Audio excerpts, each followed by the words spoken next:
يا أيها الناس قد جاءتكم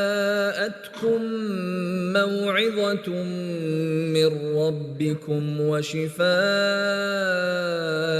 لما في الصدور وهدى ورحمة للمؤمنين. قل بفضل الله وبرحمته فبذلك فليفرحوا هو خير مما يجمعون. نحمده ونصلي على رسوله الكريم اما بعد اعوذ باللہ السمیع العلیم من الشیطان الرجیم بسم اللہ الرحمن الرحیم رب اشرح لی صدری ویسر لی امری واحلل عقدۃ من لسانی یفقهوا قولی رب یسر ولا تعسر وتمم بالخیر۔ سورہ انفال آیت نمبر 67 سے 75 تک آج الحمدللہ ہماری سورہ انفال مکمل ہو جائے گی، اور اس کے بعد انشاءاللہ سورہ توبہ سٹارٹ کریں گے اگلے ہفتے سے۔ بسم اللہ الرحمن الرحیم۔ ما کان لنبی، ما نہیں ہے، کانا ہے، مناسب نہیں ہے، لنبی کسی نبی کے لیے، ان کے یکونا ہو، لہو اس کے پاس، اسرا قیدی، اسیرن کی جمع اسرا، حتیٰ یہاں تک کہ یسخینا وہ خون بہا لے، اسخنا یسخینو اسخان ہوتا ہے خون بہانا، فی الارض زمین میں یعنی قتل کرنا، تریدون تم چاہتے ہو، عارض الدنیا دنیا کا سامان، دنیا کے کمال و اسباب، واللہ اور اللہ یریدو چاہتا ہے، الآخرۃ آخرت، واللہ اور اللہ تعالی عزیز حکیم بہت غالب کمال حکمت والا ہے۔ لولا اگر نہ ہوتی، کتاب ایک لکھی ہوئی بات، ایک لکھت، ایک تحریر، من اللہ اللہ کی طرف سے، سابقہ جو پہلے طے ہو چکی، لمسکم یقیناً پہنچتا تمہیں، فی ما اس میں جو اخذتم تم نے لیا، کیا لیا تھا؟ فدیہ، عذاب عظیم بہت بڑا عذاب، فکلو پس تم کھاؤ، اب لے لیا تو کھاؤ،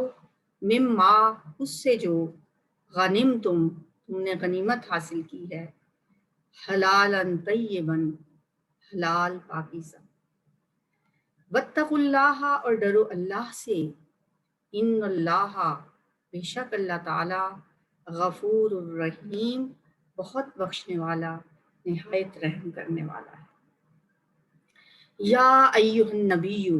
اے نبی صلی اللہ علیہ وآلہ وسلم، قل کہہ دیجئے، لمن ان سے جو فی ایدیکم تمہارے ہاتھوں میں ہیں، من الاسرا قیدیوں میں سے، ان یعلم اللہ اگر معلوم کرے گا اللہ، اگر جانے گا اللہ، فی قلوبکم کہ تمہارے دلوں میں، خیرن کوئی بھلائی ہے، یؤتکم خیرا تو وہ دے گا تمہیں زیادہ بہتر، زیادہ بھلائی، یؤتکم آتا یؤتی ایتاء ہوتا ہے دینا، تو وہ تمہیں دے گا خیرن زیادہ بہتر، مما اس سے جو اخذا لیا گیا، یہ مجہول ہے، اخذا سے اخذا لیا گیا، منکم تم سے یعنی فدیے میں جو تم سے لیا گیا ہے، وَيَغْفِرْ لَكُمْ اور وہ بخش دے گا تمہیں، واللہ اور اللہ تعالی غفور الرحیم بہت بخشنے والا نہایت مہربان ہے۔ وَإِن يُرِيدُوا اور اگر وہ ارادہ کریں، خیانت کا آپ سے خیانت کا، فقد خانوا، تو یقیناً انہوں نے خیانت کی ہے یا وہ خیانت کر چکے ہیں، اللہ سے، من قبل، اس سے پہلے بھی وہ اللہ سے خیانت کر چکے ہیں۔ فَأَمْكَنَ، تو اس نے گرفتار کروا دیا۔ امکانا یمکن، امکان ہوتا ہے پکڑوانا، گرفتار کروانا، تو اللہ نے پکڑوا دیا، منہم، ان کو، واللہ، اور اللہ تعالیٰ، علیم حکیم، خوب جاننے والا، خوب حکمت والا ہے۔ ان الذین، بے شک وہ لوگ جو آمنوا، ایمان لائے، وہاجروا، اور انہوں نے ہجرت کی، وجاہدوا، اور انہوں نے جہاد کیا، یہ 3 ٹرمز آئی ہیں۔ ہاجرہ یہاجرو سے ہجرت کرنا، وجاہدہ یجاہدو جہاد کرنا، بِأَمْوَالِهِمْ، اپنے مالوں کے ساتھ، وَأَنفُسِهِمْ، اور اپنی جانوں کے ساتھ، فی سبیل اللہ، اللہ کے راستے میں، والذین، اور وہ لوگ جنہوں نے آووا، جگہ دی، ٹھکانہ دیا، وَنَصَرُوا، اور انہوں نے مدد کی، بعضهم، ان میں سے بعض، اولیاء، دوست ہیں، بعض کی، والذین، اور وہ لوگ، آمنوا، جو ایمان لائے، ولم یہاجروا، اور نہیں انہوں نے ہجرت کی، ما لکم، نہیں ہے تمہارے لیے، من ولایتہم، ان کی دوستی سے، ان کی ولایت سے، من شیئن، کچھ بھی، حتیٰ، یہاں تک کہ، یہاجروا، وہ ہجرت کریں، وَإِنِ اسْتَنْصَرُوكُمْ، اور اگر وہ مدد طلب کریں تم سے، استنصر یستنصر، استنصار ہوتا ہے مدد طلب کرنا، اگر وہ تم سے مدد مانگیں، فی الدین، دین میں، فعلیکم، تو تمہارے ذمے ہے، تم پر لازم ہے، النصر، مدد کرنا، اللہ، مگر، علی قوم، ایسی قوم کے خلاف، بینکم، کہ تمہارے درمیان، و بینہم، اور ان کے درمیان، میثاق، کوئی معاہدہ ہو، واللہ، اور اللہ تعالیٰ، بما، ساتھ اس کے جو، تعملون، تم عمل کرتے ہو، بصیر، دیکھنے والا ہے۔ والذین کفروا، اور وہ لوگ جنہوں نے کفر کیا، بعضهم، ان میں سے بعض، اولیاء، دوست ہیں، ولی ان کی جمع، بعض کے، الا، مگر، یہ الا وہ نہیں ہے مگر والا، یہ ہے ان اور لا، ان اور لا کو اگر اکٹھا لکھا جائے تو ایسے ہی لکھا جاتا ہے الا، کیونکہ نون تو سائلنٹ ہوتا ہے، تو اس کو پھر پڑھتے ہیں الا، اگر الگ الگ پڑھیں گے تو مطلب کیا ہوگا، ان، اگر، لا، نہ، تو یہ وہی ان لا ہے جسے الا ہی پڑھا جاتا ہے، اگر نہ، تفعلوہ، تم کرو گے اسے، تکن، ہوگا، فتنتن، فتنہ، و فساد کبیر، اور فساد بہت بڑا، والذین آمنوا، اور وہ لوگ جو ایمان لائے، وہاجروا، اور انہوں نے ہجرت کی، وجاہدوا، اور انہوں نے جہاد کیا، فی سبیل اللہ، اللہ کے راستے میں، والذین آووا ونصروا، اور وہ لوگ جنہوں نے جگہ دی اور انہوں نے مدد کی، یعنی انصار، اولئک، وہی لوگ، هم المؤمنون، وہی ہیں ایمان لانے والے، حقا، سچے، یعنی حقیقی مومن، لہم مغفرۃ، ان کے لیے مغفرت ہے، ورزق، رزق کریم، اور رزق ہے بہت باعزت، عزت کی روزی ہے، والذین آمنوا، اور وہ لوگ جو ایمان لائے، من بعد، بعد میں، وہاجروا، اور انہوں نے ہجرت کی، وجاہدوا، اور انہوں نے جہاد کیا، معکم، تمہارے ساتھ، فاولئک، تو وہ لوگ، منکم، تم میں سے ہیں، واولو الارحام، اور رشتہ دار، بعضہم، ان میں سے بعض، اولا، زیادہ حقدار ہیں، ببعض، بعض سے، فی کتاب اللہ، اللہ کی کتاب میں، یا کتاب اللہ کی روح سے، ان اللہ، بے شک اللہ تعالیٰ، بکل شیء علیم، ہر چیز کو خوب جاننے والا ہے۔ تفسیر، ما کان لنبی ان یکون لہ اسرا، کسی نبی کے لیے یہ بات مناسب نہیں ہے کہ اس کے پاس قیدی ہوں، یہاں تک کہ وہ خوب خون بہا لے زمین میں۔ تم چاہتے ہو دنیا کا اسباب یا دنیا کا سامان، اور اللہ چاہتا ہے آخرت۔ یہ آیت جو ہے غزوہ بدر میں پکڑے جانے والے قیدیوں کے بارے میں نازل ہوئی۔ غزوہ بدر میں 70 کافر مارے گئے تھے اور 70 مسلمانوں نے قیدی بنا لیے تھے، اور جب قید کر کے ان کو لے کے آئے تو اس وقت چونکہ یہ پہلی جنگ تھی، کوئی مناسب ابھی اس سلسلے میں کوئی اصطلاحات نہیں تھیں کہ کیا کرنا ہے ان قیدیوں کا، تو جیسے نبی صلی اللہ علیہ وآلہ وسلم کا طریقہ کار تھا، آپ ہمیشہ صحابہ سے مشورہ کرتے تھے، اور ان کے بارے میں بھی آپ نے صحابہ سے مشورہ کیا۔ حضرت ابوبکر صدیق کی رائے تھی کہ ان لوگوں کے ساتھ نرمی کی جائے، جیسا کہ وہ ان کا طریق ہی نرمی والا تھا، اور فدیہ وغیرہ لے کے انہیں چھوڑ دیا جائے۔ حضرت عمر رضی اللہ تعالیٰ عنہ جو کہ ویسے بھی بہت سخت گیر تھے، اور ان کی رائے یہ تھی کہ یہ لوگ آزاد ہو کر پھر کفر کے لیے قوت کا باعث بنیں گے، اس لیے جب تک کفر کی کمر پوری طرح ٹوٹ نہیں جاتی ان کے ساتھ نرمی نہ کی جائے۔ وہ چاہتے تھے تمام قیدیوں کو قتل کر دیا جائے، بلکہ ہر مہاجر اپنے قریبی رشتہ دار کو خود اپنے ہاتھوں سے قتل کرے،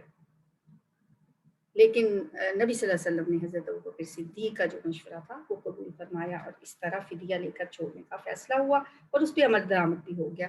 اور جو لوگ فدیہ نہیں دے سکتے تھے ان سے کہا گیا کہ وہ جو پڑھے لکھے لوگ ہیں وہ 10 بچوں کو پڑھا دیں تو وہی ان کا فدیہ تصور کیا جائے گا۔ اب اس فیصلے پر یہ جو نبی صلی اللہ علیہ وسلم نے کیا، باہمی مشورے سے کیا اور اپنے اجتہاد سے بھی کیا، اس پہ اللہ تعالیٰ نے گرفت فرمائی ہے کہ جب تک باطل کی کمر پوری طرح توڑ نہ دی جائے، حتیٰ یسخن فی الارض، اس وقت تک حملہ آور کفار کو جنگی قیدی بنانا اور ان سے فدیہ لینا درست نہیں۔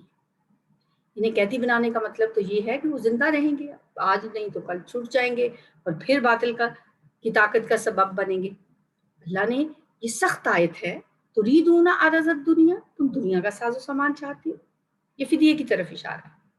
اب نعوذ باللہ نبی صلی اللہ علیہ وسلم کی بھی یہ نیت نہیں ہو سکتی تھی، اور حضرت ابوبکر صدیق کی بھی یہ نیت نہیں تھی، لیکن اللہ تعالیٰ کا معاملہ ایسا ہے کہ اس کے ہاں تو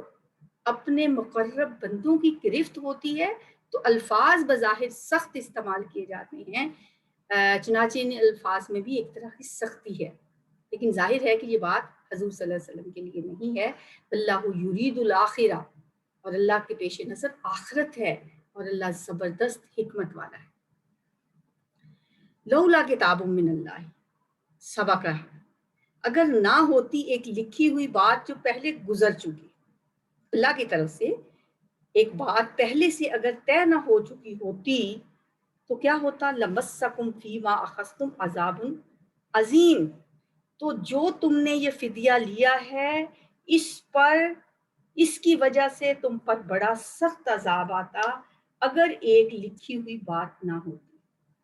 اب یہ لکھی ہوئی بات کیا تھی؟ بعض مفسرین کہتے ہیں کہ اس سے مراد ہے کہ مال غنیمت جو اللہ تعالیٰ نے حلال کر دیا ہے، اگر یہ بات نہ ہوتی، کیونکہ یہ جو فدیہ لیا گیا یہ بھی تو مال غنیمت ہی تھا نا،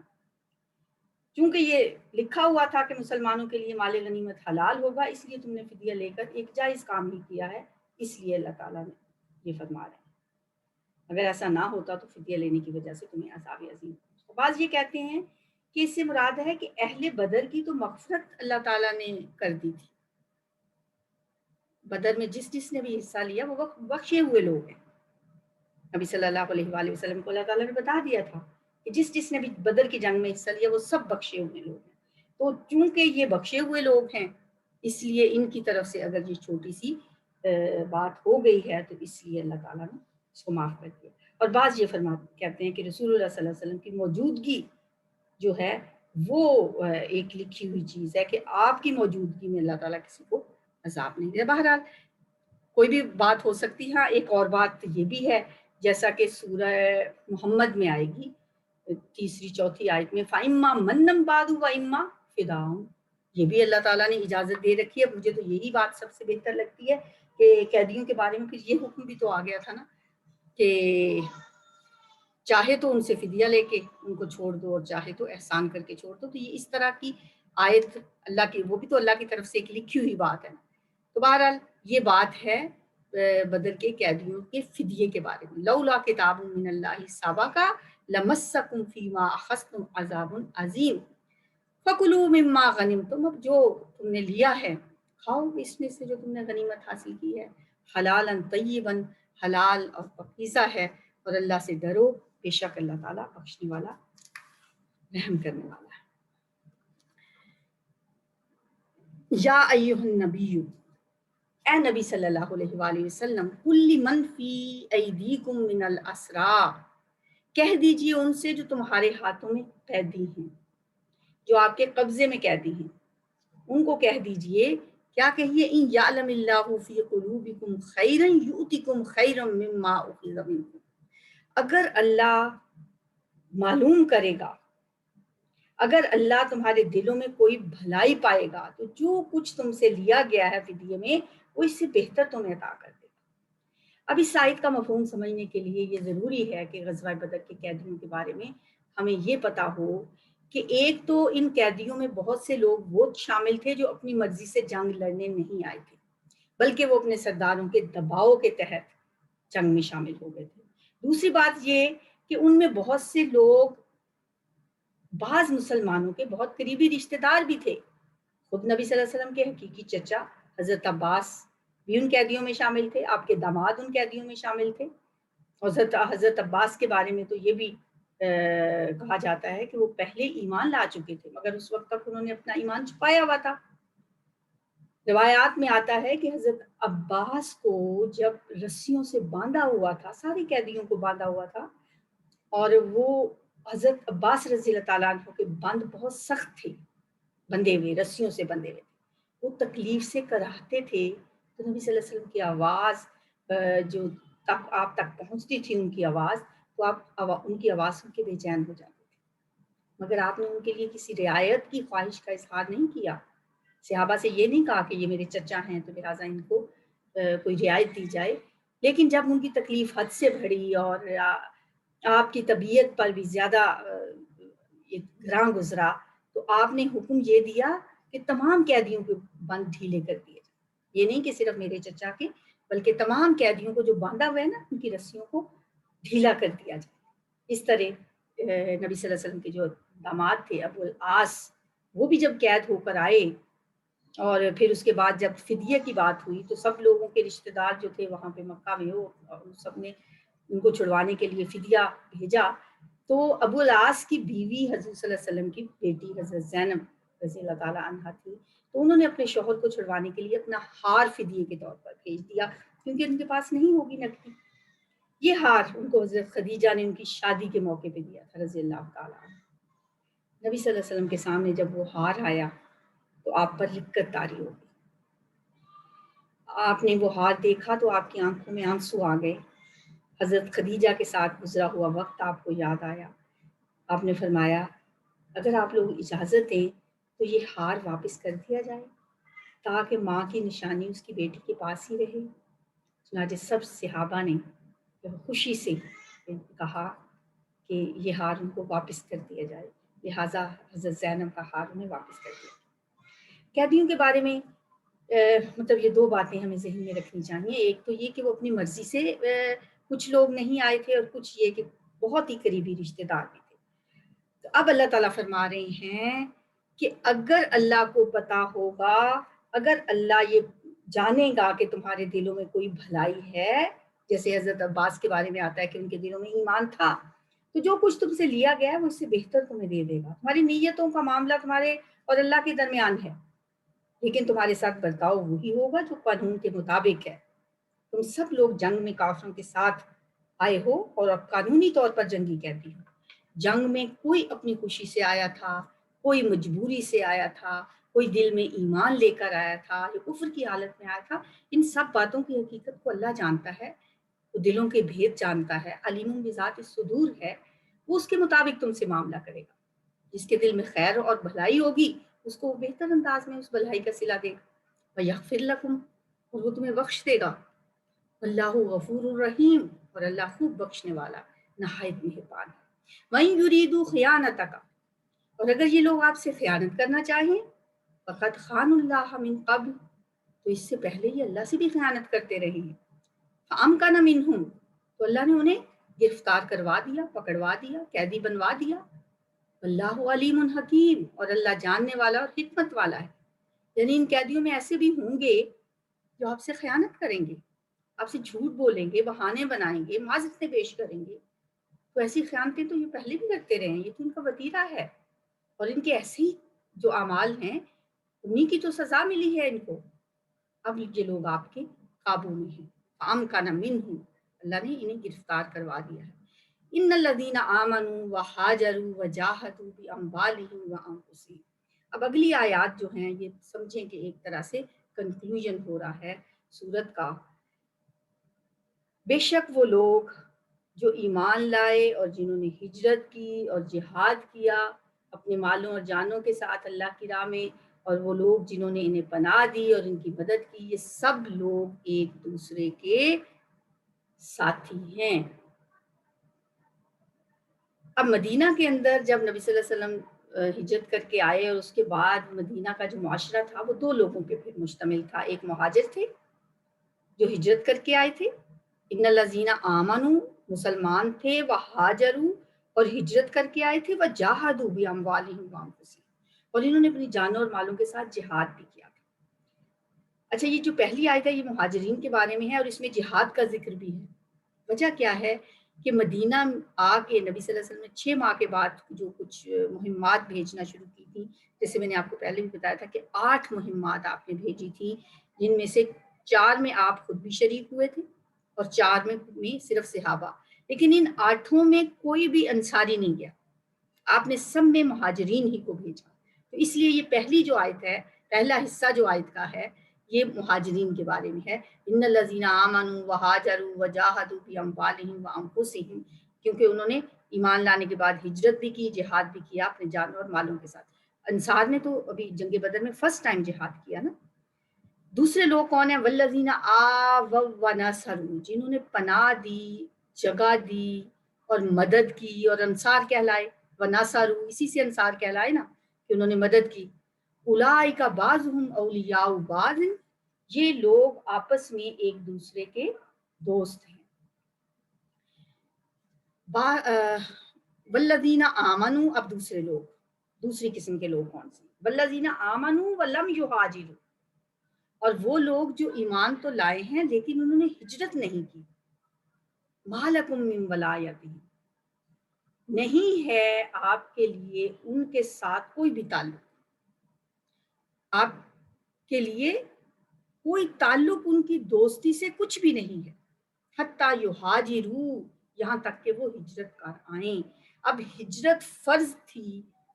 مدینہ کی طرف، ہر شخص جو مسلمان ہو گیا اس پہ لازم تھا کہ وہ ہجرت کرتا، یہ فرض عین کے طور پر، تاکہ مسلمان ایک جگہ پہ ایک قوت بن جائے. وَإِنِ اسْتَنْصَرُوكُمْ فِي الدِّينِ فَعَلَيْكُمُ النَّصْرُ. اچھا، اب کچھ وہ لوگ تھے جنہوں نے ہجرت نہیں کی، ان کے ساتھ اللہ نے فرما دیا کہ تمہارا کوئی ولایت کا، کوئی دوستی کا، کوئی رفاقت کا رشتہ نہیں ہے. ٹھیک ہے، دل جو ہے، جو ایمان ہے وہ تو دل کا معاملہ ہے نا، جو اللہ ہی صرف جانتا ہے. لیکن قانونی لحاظ سے، قانونی تقاضوں کے لیے ایمان کا ظاہری معیار جو تھا وہ ہجرت کو قرار دیا گیا کہ جب تک کوئی شخص ہجرت کر کے نہیں آتا اس کے ایمان کو نہیں مانا جائے گا. ٹھیک ہے، ورنہ تو حضرت عباس رضی اللہ تعالیٰ عنہ کہا جاتا ہے کہ وہ خفیہ طور پہ اسلام لے آئے تھے، لیکن اب ان کے اسلام کی کوئی چونکہ ظاہری جو کیفیت تھی وہ تو ہجرت تھی، انہوں نے ہجرت نہیں کی تھی. تو اسی طرح جیسے سورہ نساء میں ہم نے پڑھا تھا کہ جو ہجرت نہیں کرنے، جنہوں نے ہجرت نہیں کی انہیں کیا کہا گیا کہ آیت نمبر 89 اور 90 ہے سورہ نساء کی، ہجرت نہ کرنے والوں کو منافقین اور کفار جیسے سلوک کا مستحق قرار دیا گیا اس صورت میں، اور کہا گیا کہ انہیں پکڑو اور قتل کرو. ٹھیک ہے. ہاں اب یہاں کیا کہا گیا ہے کہ اگر وہ تم سے ایسے لوگ جو ہیں مکہ میں ہیں، مسلمان ہو گئے ہیں، ہجرت انہوں نے نہیں کی، ویسے تو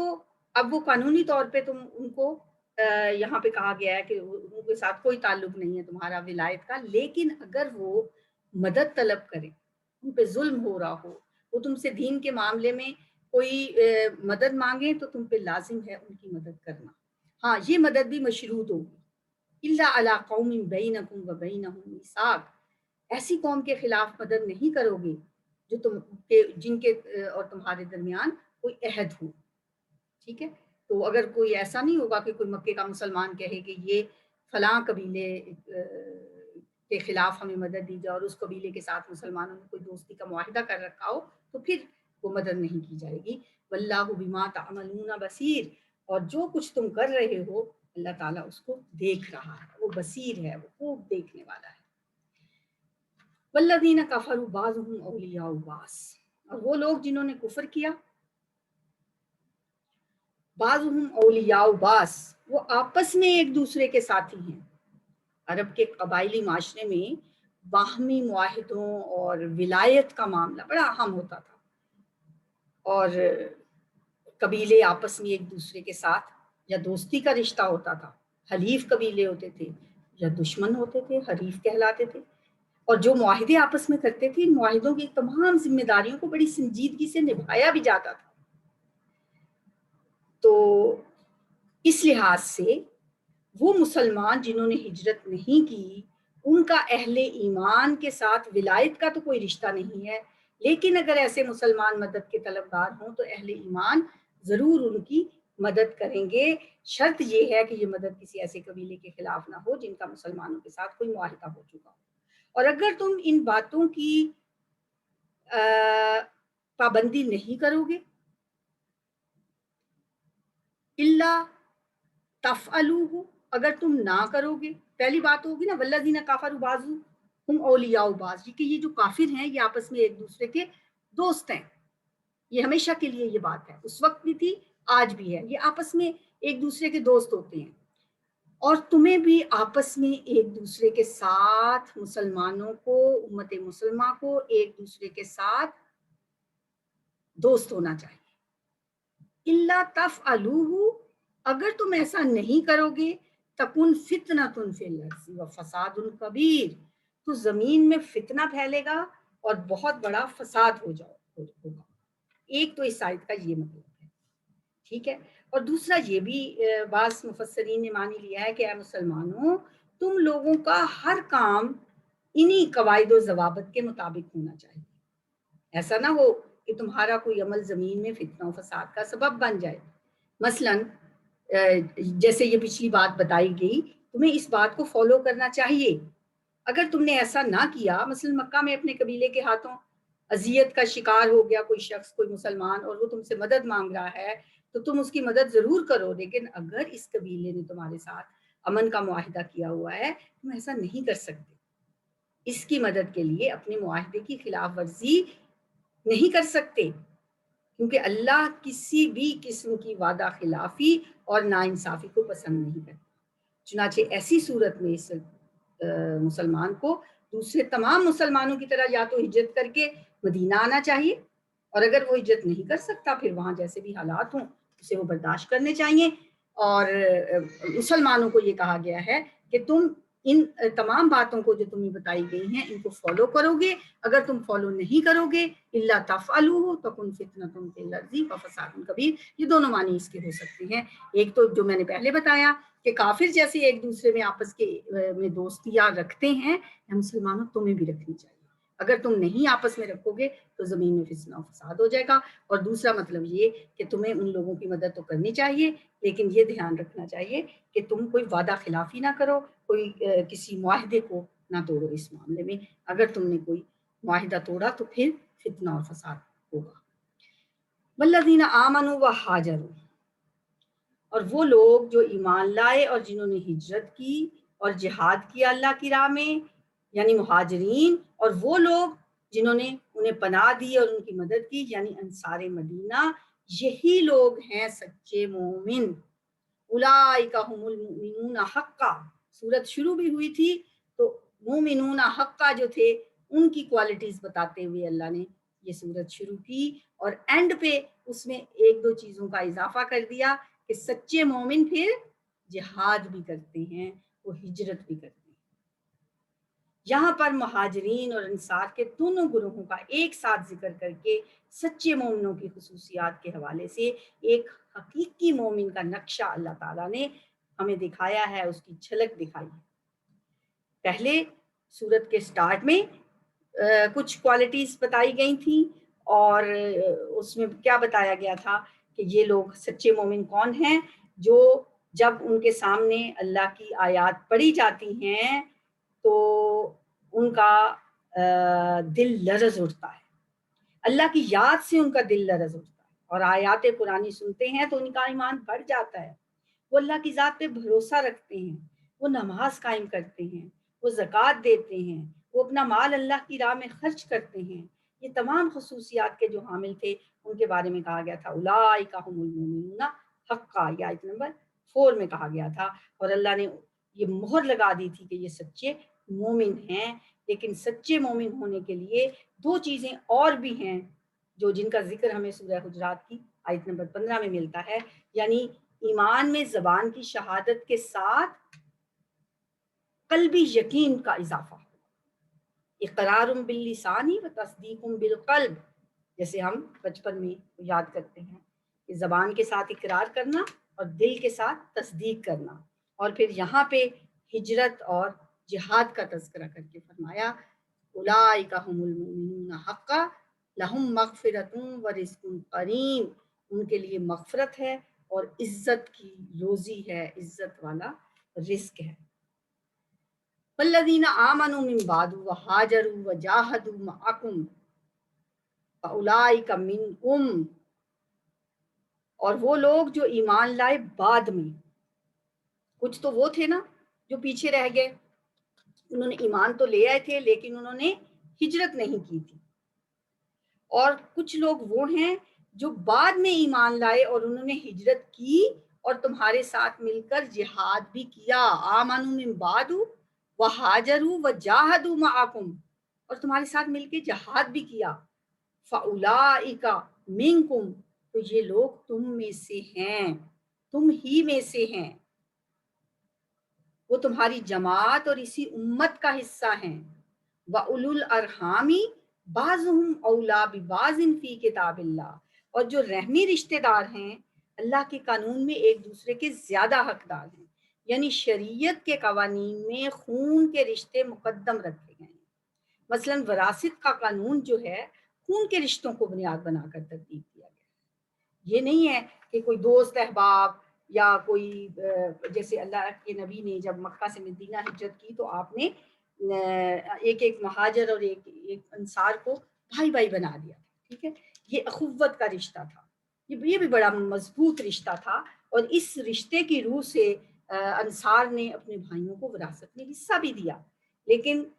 مہاجرین و انصار کے اس جو تعلق تھا اور اس کی بنا پہ جو ایک اللہ تعالیٰ نے ایک اجازت بھی دی ہوئی تھی کہ وہ ایک دوسرے کے وراثت کے بھی حقدار ہو جاتے تھے، اب یہاں پہ فرمایا گیا کہ اب جو ہیں حقیقی رشتہ دار جو ہیں وہ اصلی جو آپ کے خون کے رشتے ہیں وہی ایک دوسرے کے حقدار ہیں، یعنی وراثت کے حقدار وہی ہیں۔ اخوت یا حلف کی بنیاد پر جو وراثت میں حصہ ملتا تھا اس آیت سے اب اس کو منسوخ کر دیا گیا، اب وراثت صرف وہی انہی لوگوں کو ملے گی جو خونی رشتے ہوں گے۔ اللہ کی کتاب یا اللہ کے حکم سے مراد یہ ہے کہ لوح محفوظ میں اصل حکم یہی تھا،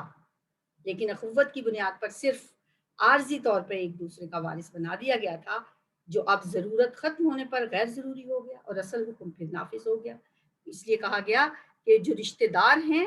ان میں سے بعض زیادہ حقدار ہیں بعض سے اللہ کی کتاب میں، یعنی اللہ کی کتاب میں جو حقیقی حکم ہے وراثت کا وہ تو وہی ہے، یہ وقتی طور پہ ایک اجازت ملی تھی جو کہ اب ختم کر دی گئی ہے۔ ان اللہ بکل شیء علیم، بے شک اللہ تعالیٰ ہر چیز کو جاننے والا ہے۔ الحمدللہ ہماری سورہ انفال مکمل ہو گئی۔ اس کو تھوڑا ہم نے ذرا ڈیٹیل میں بھی کیا، تھوڑا ذہن میں یہ بھی تھا کہ یہ ہمارے بچوں کے لیے سورت میٹرک کے نصاب میں شامل ہے، وہ اس کو زیادہ اچھی طرح مائیں بھی اپنے بچوں کو جب کرواتی ہیں تو بعض اوقات کانسیپٹ کلیئر نہیں ہوتے، تو اس لیے ہم نے اس پہ تھوڑا سا ٹائم زیادہ لگایا۔ اب اس کی تلاوت سنتے ہیں۔ ما كان لنبي أن يكون له أسرى حتى يثخن في الأرض تريدون عرض الدنيا والله يريد الآخرة والله عزيز حكيم لولا كتاب من الله سبق لمسكم فيما أخذتم عذاب عظيم فكلوا مما غنمتم حلالا